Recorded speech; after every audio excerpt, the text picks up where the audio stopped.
എല്ലാവർക്കും എൻ്റെ സ്നേഹവന്ദനം. സ്പിരിച്വൽ മോസസിലേക്ക് ഒരിക്കൽ കൂടെ സ്വാഗതം.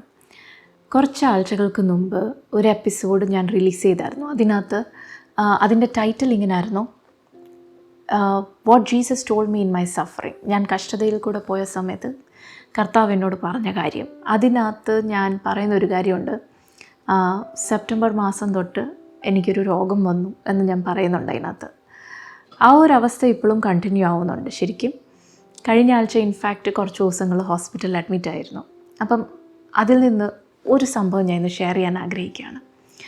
ഞാൻ ഹോസ്പിറ്റലിൽ കിടക്കുന്ന ദിവസങ്ങളിൽ എന്നെ ചികിത്സിച്ചുകൊണ്ടിരുന്ന ഡോക്ടർമാരുടെ ആ ടീമിൽ നിന്ന് ഒരു ഡോക്ടർ എന്നോട് ഒരു ദിവസം വന്ന് സംസാരിച്ചു. കാര്യങ്ങൾ എന്നോട് വളരെ ലളിതമായി മനസ്സിലാക്കി തരാൻ വേണ്ടി അദ്ദേഹം ഇങ്ങനെ പറഞ്ഞു, ഞാനും നിന്നെ ഇന്നലെ ചികിത്സിച്ച ഡോക്ടറും ഞങ്ങൾ രണ്ടുപേരും പ്ലംബർമാരാണ്. ഞങ്ങൾ രണ്ടും ഹാർട്ടിൻ്റെ പ്ലംബർമാരാണ്. പക്ഷെ കുറച്ച് മുമ്പ് നിന്നെ വന്ന് കണ്ടേച്ചു പോയ ആ ഡോക്ടർ ഉണ്ടല്ലോ, അദ്ദേഹം ഇലക്ട്രീഷ്യനാണ്. അപ്പം ഈ കാര്യം എന്നെ ഒത്തിരി ചിന്തിപ്പിച്ചു.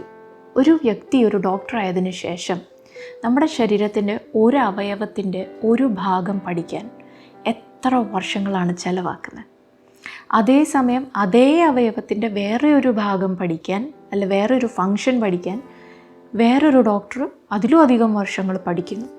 ഇത്രയൊക്കെ ഇവർ പഠിക്കുന്നു, അതിനുശേഷം വർഷങ്ങൾ പ്രാക്ടീസ് ചെയ്യുന്നു. പക്ഷെങ്കിൽ ചില സന്ദർഭങ്ങൾ വരുമ്പോൾ, ചില ക്വസ്റ്റ്യൻസിൻ്റെ മുൻപിൽ അവർക്ക് ഉത്തരയില്ല. അവർ ഇങ്ങനെ തലയൊക്കെ ചൊറിഞ്ഞുകൊണ്ട് നിൽക്കുന്ന ഒരവസ്ഥ.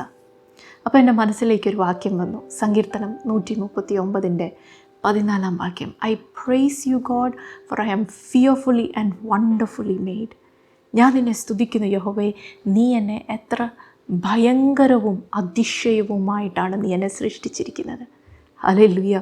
ആ അധ്യായത്തിന് താഴേക്ക് വായിക്കുമ്പോൾ 17 വാക്യത്തിൽ പറയുന്നത്, how precious are your thoughts concerning me. എന്നെക്കുറിച്ചുള്ള നിൻ്റെ നിരൂപണങ്ങൾ, നിൻ്റെ വിചാരങ്ങൾ എത്ര മനോഹരമായിരിക്കുന്നു. ദൈവത്തിന് നമ്മളെക്കുറിച്ച് വിചാരങ്ങളുണ്ട്. സയൻസ് പറയുന്നത് ഒരു വ്യക്തിക്ക്, ഒരു മനുഷ്യൻ്റെ ഉള്ളിൽ 60,000 വിചാരങ്ങൾ ഒരു ദിവസം ഉണ്ടാവുന്ന. അപ്പോൾ സയൻസ് പറയുന്ന വേറൊരു കാര്യമുണ്ട്, ഈ 60,000 വിചാരങ്ങളിൽ 80% നെഗറ്റീവാണ്. അപ്പോൾ ഒരു ദിവസം നമ്മൾ 60,000 വിചാരങ്ങൾ നമ്മുടെ തലയ്ക്കകത്തോട് ഇങ്ങനെ പോകുന്നുണ്ടെങ്കിൽ അതിനകത്ത് 48,000 വിചാരങ്ങളും നമ്മളെക്കുറിച്ച് തന്നെ നെഗറ്റീവായിട്ടുള്ള വിചാരങ്ങളാണ് വരുന്നത്. അപ്പം നമ്മളെക്കുറിച്ച് നെഗറ്റീവ് ചിന്തിച്ചാൽ ഒന്ന് ഓർത്ത് വയ്ക്കുക, മറ്റുള്ളവർ എത്ര പോസിറ്റീവായിരിക്കും ചിന്തിക്കുന്നത് നമ്മളെക്കുറിച്ച്. അവർ വിചാരിക്കുന്നതും എല്ലാം നെഗറ്റീവാണ്. പിശാച് വിചാരിക്കുന്നതോ 100% നെഗറ്റീവ്. ഒരൊറ്റ നല്ല വിചാരം പോലും അവന് നമ്മളെക്കുറിച്ചില്ല. അപ്പോൾ ഇത്രയധികം വിചാരങ്ങൾ നമ്മുടെ ഉള്ളിൽ കൂടി ഇങ്ങനെ കറങ്ങുക, നെഗറ്റീവായിട്ടുള്ളത്. പക്ഷേ ദൈവത്തിൻ്റെ വചനം പറയുന്നത് അതേ വാക്യത്തിൽ, അതിൻ്റെ 18 വാക്യത്തിൽ, were I to count them they would out number the grains of sand. മണലിനെ കാട്ടി അധികമാണ് ദൈവമേ നിൻ്റെ വിചാരം എന്നെക്കുറിച്ചെന്ന്. മണലിൻ്റെ തരികളെ കാട്ടി അധികം. അപ്പോൾ അങ്ങനെയെങ്കിൽ സയൻസ് പറയുന്നത്, മണൽ തരികളെക്കുറിച്ച് പറയുന്നത്, ഈ ലോകത്തിൽ 7.6 × 10⁻21 മണൽ തരികളുണ്ട്. അതിനെക്കാട്ടി കൂടുതലാണ് ദൈവം നമ്മളെക്കുറിച്ച് ചിന്തിക്കുന്ന വിചാരങ്ങൾ ഒരു ദിവസം. പക്ഷേ ഇതിലൊക്കെ മഹത്വകരമായ കാര്യം എന്തെന്നറിയോ? ദൈവം എന്നെക്കുറിച്ച് വിചാരിക്കുന്ന വിചാരങ്ങൾ, ഇത്രയധികം വിചാരങ്ങളുണ്ടെങ്കിൽ അതിലൊരൊറ്റ ഒരെണ്ണം പോലും നെഗറ്റീവല്ല.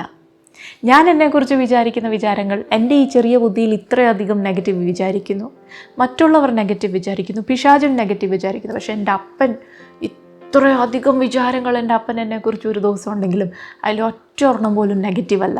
ആരാ പറഞ്ഞേ? ദൈവം തന്നെ പറഞ്ഞു.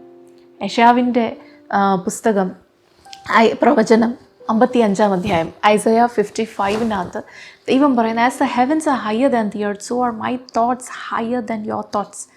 ആകാശം ഭൂമിയിൽ നിന്ന് ഉയർന്നിരിക്കുന്നത് പോലെ എൻ്റെ വിചാരങ്ങൾ നിൻ്റെ വിചാരങ്ങളെക്കാട്ടി ഉയർന്നിരിക്കുന്നു. യെരമ്യാവിൻ്റെ പുസ്തകം 29:11 ദൈവം പറഞ്ഞ, for I know the thoughts I have for you. നിന്നെക്കുറിച്ചുള്ള എൻ്റെ വിചാരങ്ങൾ എന്തെന്ന് എനിക്കറിയാം, എൻ്റെ നിരൂപണങ്ങൾ എന്തെന്ന് എനിക്കറിയാം. അതിലെ ഒറ്റ ഒരെണ്ണം പോലും നിൻ്റെ ദോഷത്തിന് വേണ്ടിയല്ല ദൈവം പറയുന്നത്, അത് നിനക്കൊരു ശുഭഭാവി വരേണ്ടതിന് വേണ്ടി. ഹല്ലേലൂയ. പ്രിയ ദൈവമക്കളെ, നമ്മളൊരു നോർമൽ ജീവിതം ജീവിക്കുമ്പോൾ ഒരു ദിവസം 60,000 വിചാരങ്ങൾ, അതിനകത്ത് 80% നമ്മൾ തന്നെ നമ്മളെക്കുറിച്ച് നെഗറ്റീവ് ചിന്തിക്കുന്നെങ്കിൽ നമുക്കൊരു രോഗം വന്നിരിക്കുമ്പോൾ, അല്ലെ നമ്മളൊരു പ്രശ്നത്തിൽ കൂടെ പോകുമ്പോൾ നമ്മൾ എന്തുമാത്രം നെഗറ്റീവാണ് ചിന്തിക്കുന്നത്, അല്ലേ? ഈ നെഗറ്റീവ് ചിന്തകളെല്ലാം വന്ന് നമ്മളെ ഇങ്ങനെ ഭാരപ്പെടുത്തുമ്പോൾ ഒരു കാര്യം ഓർത്താൽ മതി, എൻ്റെ അപ്പനും എന്നെക്കുറിച്ച് വിചാരങ്ങളുണ്ട്. സ്വർഗത്തിലെ അപ്പൻ്റെ വിചാരങ്ങൾ ഒത്തിരി അധികമാണ്. അതിലൊരൊറ്റൊരെണ്ണം പോലും നെഗറ്റീവല്ല. ഓരോ വിചാരങ്ങളും എനിക്കൊരു ശുഭഭാവി വരേണ്ടിന് വേണ്ടിയുള്ള വിചാരങ്ങളാണ്, എൻ്റെ നന്മയ്ക്കായിട്ടുള്ള ഉയർന്ന വിചാരങ്ങളാണ്. അത്രയും മാത്രം നമ്മൾ ഓർത്താൽ മതി. ഹല്ലേലൂയ. ഞാൻ വിശ്വസിക്കുന്നു ഈ ഒരു ചെറിയ ചിന്ത നിങ്ങളെ ആശ്വസിപ്പിക്കും.